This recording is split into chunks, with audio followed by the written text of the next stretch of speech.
3300 par jour, 2 par minute, 1 toutes les 25 secondes.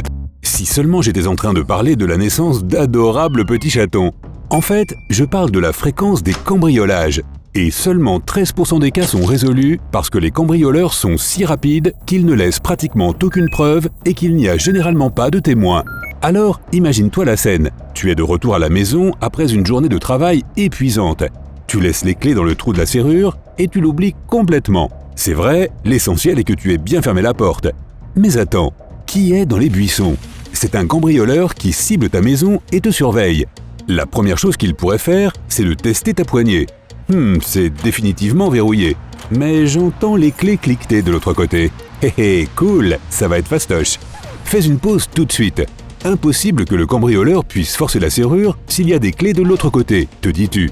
En fait, il peut au contraire parfaitement bien le faire. Si tu regardes les parties d'une serrure, tu verras qu'elles sont reliées par une longue barre passant par la porte elle-même. Les clés d'un côté n'empêchent pas un voleur de prendre des outils pour entrer dans la serrure du côté extérieur.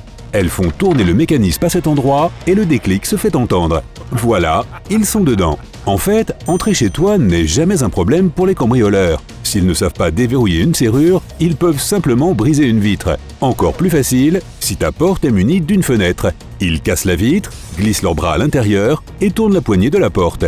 85% des effractions de maison se produisent par une porte. Un cambrioleur la préférera toujours à une fenêtre car il a peur de laisser des traces d'ADN. S'il passe par une fenêtre, il y a trop de chances qu'il se coupe. Et une seule goutte de sang suffit pour élucider l'affaire.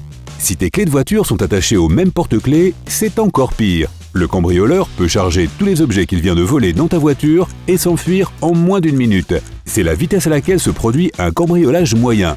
Double peine, quoi. Donc, pas de clé dans la serrure de la porte, tu as compris. Mais ne les laisse même pas non plus près de la porte. Je parle de crochets ou d'un bol sur une table que nous sommes nombreux à avoir tout près de la porte d'entrée. On y jette nonchalamment nos clés, notre portefeuille et peut-être un peu d'argent en passant le pas de la porte. Débarrasse-toi de ces objets et range-les dans un endroit sûr, loin de la porte. Les vols de ce type sont en augmentation. Sois aussi particulièrement vigilant si tu as une fente à courrier dans ta porte. Des méchants peuvent y glisser un cintre, saisir les clés avec le crochet à l'extrémité et les tirer à travers la fente, si ton trousseau de clés n'est pas trop volumineux. Alors dans ce cas, je vais garder un trousseau de clés, des breloques, des cartes de fidélité et des cordons tous ensemble pour éviter cela? Pas une bonne idée. Lorsque ton porte-clés est trop lourd, s'il contient plus de 5 clés environ, c'est mauvais pour le démarrage de ta voiture. Le poids use les pièces internes du démarreur, ce qui est mauvais pour ton véhicule. Un autre problème avec les serrures, c'est que tout le monde ne les change pas lorsqu'ils déménagent. Grosse erreur. Si jamais tu te sens menacé, tu as peut-être laissé tes clés dans la serrure à l'extérieur, tu les as oubliées quelque part, etc. Change les serrures sans même y penser à 2 fois. Les chances que tu rentres chez toi après le travail, que tu ailles te coucher et que ta maison soit cambriolée sont plutôt minces. La plupart des cambrioleurs surveillent ta maison pendant au moins une semaine ou 2. Ils apprennent à connaître tes habitudes, tes horaires de travail, si tu rentres à la maison pour le déjeuner, les systèmes d'alarme, les animaux domestiques ou les lampes extérieures à détection de mouvement que tu as ou n'as pas, etc. Aucun cambrioleur ne veut se faire prendre. Alors ils font leur travail lorsque les propriétaires et les témoins potentiels sont au boulot eux aussi. L'heure de pointe pour les cambriolages est située entre 10h et 15h. Comprends bien une chose, les statistiques montrent que le voleur est souvent une personne qui vit à proximité et qui a eu tout le temps de mémoriser tes habitudes. Il peut même s'agir d'une connaissance qui est déjà entrée dans ta maison. 65% des cambrioleurs connaissent la personne qu'ils ont cambriolée. En plus de tes serrures, n'oublie pas que trop d'arbustes ou d'arbres dans la cour sont aussi une cachette parfaite pour les intrus potentiels. Garde tes buissons taillés et ne laisse pas les branches des arbres s'approcher trop près de ta maison. Cela constituerait une échelle naturelle parfaite pour un méchant. Fais également attention à tes poubelles, surtout si tu jettes les emballages d'articles de grande valeur. Ne laisse pas les voleurs savoir quels articles tu as achetés et combien tu les as payés. Tes poubelles peuvent également contenir des informations personnelles, comme des données bancaires ou de cartes de crédit, ton numéro de sécurité sociale ou tout autre élément qu'un voleur d'identité peut utiliser pour dépenser de l'argent à tes frais. Quant au double des clés, si tu as pensé à une cachette, le cambrioleur en est probablement conscient. Dans une plante en pot, sous le paillasson, sur le cadre de la porte, sous une pierre? Non, oublie cela. Un endroit idéal pour ta clé de rechange est la boîte à gants de ta voiture. N'oublie pas que la plupart des cambriolages ont lieu lorsque personne n'est à la maison. Si tu n'es pas là, ta voiture ne l'est probablement pas non plus.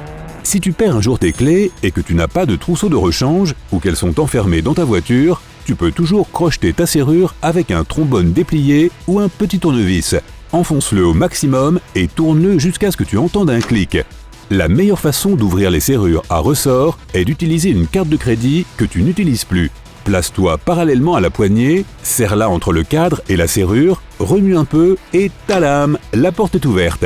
Si un intrus réussit à s'introduire chez toi, la première chose qu'il cherchera, c'est de l'argent liquide. Sois créatif pour cacher ton argent durement gagné. Tiroir, armoire, bibliothèque, sous le matelas, c'est trop évident.